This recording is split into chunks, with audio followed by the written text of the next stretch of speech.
శోభ తెలుగు న్యూస్కి స్వాగతం.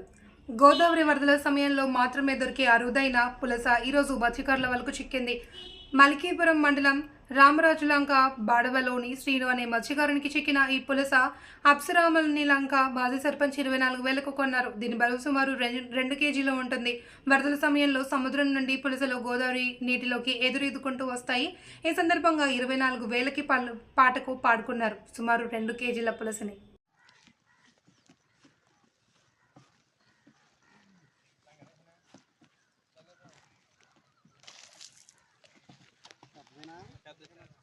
కేజీన్నర వస్తుందా? కేజీన్నర ఉంటుంది.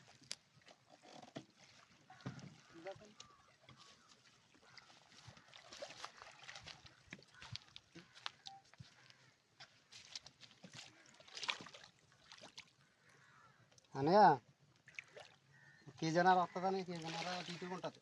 దాడుతుంది కూడా.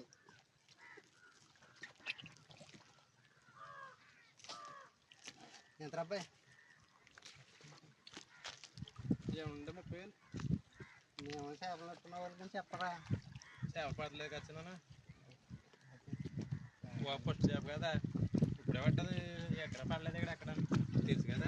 ఆటకెళ్తాం ఇంకా తెప్పించలేదు కూడా. తప్పించండి చెప్పండి. 22,000 కావద్దు అయ్యా. బాగుంది, చేప బాగానే ఉంది. మరి ఎక్కడ తప్పించలేదని చెప్పి ఇంకా వాళ్ళు ఇప్పుడు తప్పిస్తున్నారు. ఎక్కడ యానం కానీ వాటర్ కానీ ఎక్కడ వెళ్తలేదు. ఇదే ఫస్ట్ మన పడ్డది వెళ్తే మొక్కలు చెప్తున్నారు. వాళ్ళు 2,000 అడిగాను నేను. చెప్పడం అబ్బాయి ఫైనల్ శ్రీని గారికి ఎవరికో కాదు, చిన్న ఫస్ట్ చేప కదా. 2,000 తగ్గించండి సార్. 23,000 ఇస్తారులే. 23,000 బేరం కవర్లు పెట్టి 24,000 ఇస్తాను. ఇదే మాట్లాడుకుంటే